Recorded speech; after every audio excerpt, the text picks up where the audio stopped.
ملی زیبا، کیا لگتا ہے آپ کو کہ اتنی جلدی انفولڈ ہوا ہے یہ پورا سیناریو؟ بشار الاسد کی حکومت کیا اتنی ہی کمزور تھی کہ 7 دن میں ڈھہ گئی؟ اور یہ باغی کیا تنہا آپریٹ کر رہے تھے؟ کیونکہ کئی خبریں ایسی آ رہی ہیں کہ ان باغیوں پہ، خاص طور پہ ابو الجلالی کے اوپر، گو کہ امریکہ نے $10 ملین کا انعام رکھا ہوا تھا، لیکن اس کے پیچھے اسرائیل اور امریکہ بھی ہیں۔ میرا خیال ہے ہمیں حقیقت پہ جانا چاہیے، اس قسم کی قیاس آرائیاں پہ نہیں جانا چاہیے، اور کنسپریسی تھیریز میں تو میں یقین ہی نہیں رکھتی۔ جس تیزی سے یہ سارا کچھ ہوا اس کے بہت ساری بنیادی وجوہات ہیں۔ ایک تو وجہ یہ ہے کہ اگر کوئی 50 سال سے زیادہ ایک خاندان ایک ملک پہ حکمرانی کرے تو وہ مقبول تو نہیں ہوتا۔ صحیح۔ اور پھر یہ کہ صدر بشار الاسد کا جو دور حکومت تھا وہ بہت ہی، یعنی کہ اس نے بہت ہی بربریت کی اپنے ہی لوگوں پہ۔ اگر وہ نہ کرتا تو اتنے زیادہ ریفیوجیز تو نہ ہوتے نا۔ سیریا کے ریفیوجیز ترکی میں بھی ہیں، لبنان میں بھی ہیں، ہر جگہ وہ لوگ پھیلے ہوئے ہیں اور وہ اپنے ملک سے بھاگے ہوئے ہیں، اور اب دیکھیں واپس بھی جا رہے ہیں۔ اور پھر جو ایک اور بنیادی وجہ ہے وہ یہ ہے کہ جو اسد کے حمایتی ممالک تھے یا گروپس تھے، مثال کے طور پہ حزب اللہ، ایران، روس، ان سب نے حمایت چھوڑ دی اسد کی آخر میں آ کے۔ حزب اللہ تو پہلے سے کمزور ہو چکا تھا اسرائیل کی وجہ سے، اسرائیل نے اتنے حملے کیے تھے حزب اللہ پہ۔ تو اب آپ دیکھیں کہ اگر آپ کی حمایت ہی ختم ہو جاتی ہے یا کمزور ہو جاتی ہے اور آپ ملک کے اندر بھی مقبول نہیں رہتے، تو پھر تو ہمیں اتنا بھی حیران نہیں ہونا چاہیے ان ڈیولپمنٹ سے۔ لیکن یہ ضرور ہے کہ یہ ایک سائزمک جیو پولیٹیکل ایونٹ تھا، یہ ایک سیاسی زلزلے سے کم نہیں تھا، اور جو سیاسی میپ ہے، جو سیاسی نقشہ ہے مشرق وسطی کا، وہ تبدیل ہو جائے گا۔ مڈل ایسٹ میں جو بیلنس آف پاور ہے، جو فوجی اور سیاسی قوت کا توازن ہے، لیکن ملیہ صاحب میں اگر عرض کروں آپ کو انٹرپٹ کر کے، یہاں پہ ہم یہ دیکھ رہے ہیں، اور مسلسل ہم شور آپ نے وہ ٹکرز اور خبریں پڑھی ہوں گی کہ نیتن یاہو بہت ہی خوشائند بیانات دے رہے ہیں after the fall of Assad regime, یعنی وہ یہاں تک کہہ رہے ہیں کہ یہ ایک بہت ہی اچھا مثبت عمل ہوا ہے۔ اب ایک ایسا آدمی جو کہ غزہ میں اتنے مظالم ڈھا رہا ہے، وہ کہہ رہا ہے کہ شامی جو عوام ہے ان پر کسی ظلم کا سایہ اٹھ گیا ہے، اور باغی جو ہے وہ بھی باغی جو ہے وہ جیت گئے ہیں، وہ جشن منا رہے ہیں اسرائیلی اس رجیم کے چلے جانے پہ۔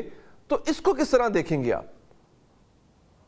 وہ تو ظاہر ہے کہ وہ تو خوش ہوں گے اس چیز سے، اس لیے کہ اس ڈیولپمنٹ سے، جس کو ایکسس آف ریزسٹنس کہتے ہیں، جس میں کہ ایران، حزب اللہ، حماس، یہ سب کمزور ہیں۔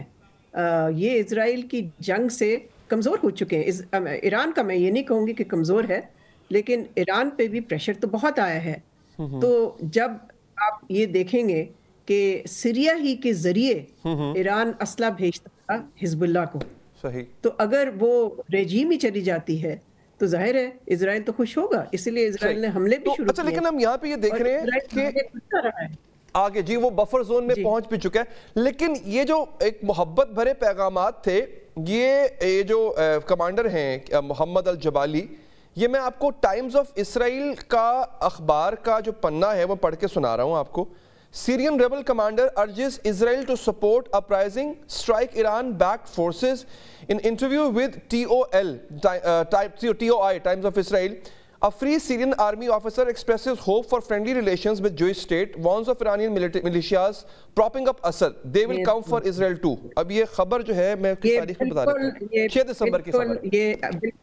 یہ بالکل فیک نیوز ہے، یہ فضول بات ہے، ایسی کوئی چیز نہیں ہوئی۔ اگر ہوتی تو یہ دنیا میں ہیڈ لائنز ہو رہی ہوتی۔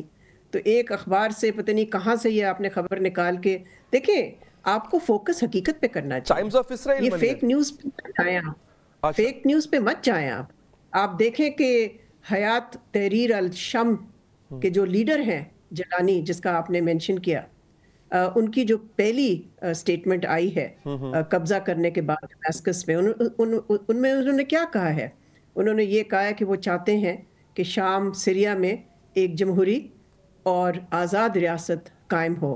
اور اس نے بہت ساری وہ بھی چیزیں دہرائی جو کہ پچھلے چند سالوں میں جب کہ ان کی موومنٹ سٹرگل جاری تھی انہوں نے کہیں. اب وہاں پر انتظار ہو رہا ہے ڈمیسکس میں کہ ان کی ایک اور سٹیٹمنٹ کا انتظار ہو رہا ہے اس وقت. اوکے تو ملیہ صاحبہ کیا ان صاحب پہ یہ جو کہا جاتا ہے کہ تحریر شام was a splinter group of al Qaeda once اور ان کے آئیسس سے بھی تعلقات تھے اور ان پہ باؤنٹی بھی تھی یو ایس گورنمنٹ کی طرف سے محمد الجبالی پر, تو اس کو آپ کو لگتا ہے کہ اس کو ویسٹ ویلکم کرے گا اس رجیم چینج کو ہیڈڈ بائی محمد الجبالی جن پہ باؤنٹی بھی تھی؟ وہ ابھی بھی باؤنٹی ہے اور یہ حقیقت ہے کہ ان کی تنظیم کا تعلق رہا ہے القاعدہ سے, لیکن پھر وہ اس سے الگ بھی ہو گئے اور ریسنٹ ایئرز میں انہوں نے اپنی آرگنائزیشن کو ری برانڈ کیا, اس کو نئے سرے سے تشکیل کی اور یہ کلیئر کیا کہ اب ان کا کوئی تعلق نہیں ہے یا آئسل سے یا القاعدہ سے. لیکن ان کی جو تنظیم ہے حیات تحریر الشام HTS, وہ ابھی بھی ایک ٹیررسٹ آرگنائزیشن ڈکلیئر ہو چکی ہے UN کی طرف سے, US کی طرف سے اور ممالک کی طرف سے بھی. تو اب دیکھنا ہمیں یہ ہوگا کہ کس قسم کی عبوری حکومت بنتی ہے, اس کی کیا شکل ہوتی ہے, اس کے کیا آبجیکٹیوز ہوتے ہیں, ان کے ایمز کیا ہوتے ہیں, اور پھر ہم دیکھیں گے کہ دنیا ان کے ساتھ کیسے انگیج کرے گی اس نئی حکومت سے. دیکھیں اس آرگنائزیشن کو اور اس اسٹرگل کو ٹرکی کی پوری حمایت تھی, تو یہ بھی ہمیں مد نظر رکھنا چاہیے کہ اس خطے میں جو تبدیلیاں آ رہی ہیں اس میں ٹرکی کا مشرق وسطیٰ پہ انفلوئنس اب بڑھ جائے گا. بالکل, بہت اہم پوائنٹ اٹھایا آپ نے ملیہ صاحبہ, انتہائی مشکور ہوں آپ کا کہ آپ نے ہمارے پروگرام کے لیے وقت